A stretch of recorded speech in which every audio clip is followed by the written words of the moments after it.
अत्यंत निर्घृणपणे निष्ठुरपणे त्यांच्यावर अटॅक केला आणि त्यांच्या डोक्यात रॉड मारला. रॉड मारल्यामुळं त्यांच्या मेंदूला मोठी इजा झाली, खूप मोठा रक्तस्राव झाला. ते जागेवरच खाली कोसळले आणि त्यावेळी हे गुन्हेगार इथून पळून गेले. परंतु या सर्व घटनेमध्ये अशा या दुर्दैवी घटनेत सुद्धा माणसातला देव जागी असतो असं म्हणतात.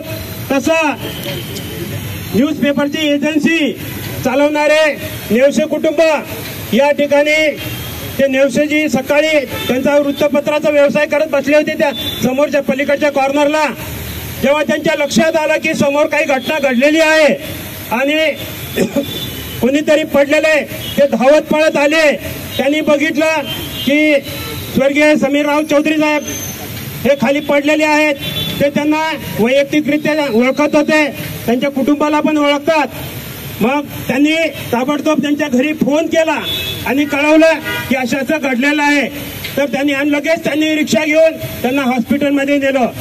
हॉस्पिटलमध्ये त्यांना दाखल केलं.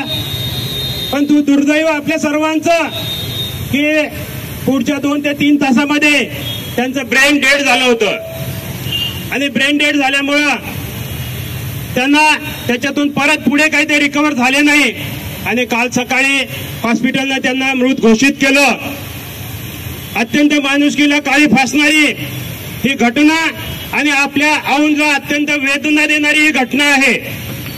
रोज अनेक नागरिक, शेकडो नागरिक रस्त्यावर सकाळी, ज्येष्ठ नागरिक असो का लहान बाळापासून सर्व महिला, माता, भगिनी सकाळी इथे चालायला येत असतात आणि अशा स्थितीमध्ये अशी घटना घडणं हे आपल्या सर्वांसाठी अत्यंत वेदनादायक आणि फार भीतीदायक वाटतं. या ठिकाणी विशेष सांगण्यासारखी गोष्ट आहे की राव चौधरी साहेब अत्यंत फार चांगल्या स्वभावाचे होते, मवाळ स्वभावाचे होते, प्रेमळ होते आणि जाता जाता सुद्धा त्यांनी अवयव दान केलं. त्यांच्या कुटुंबाने अवयव दान केलं. म्हणजे जाताना सुद्धा, स्वर्गात जाताना सुद्धा त्यांनी स्वतःचे अवयव देऊन गेले, दुसऱ्याला जीवदान दिलं. असे समीरराव चौधरी साहेब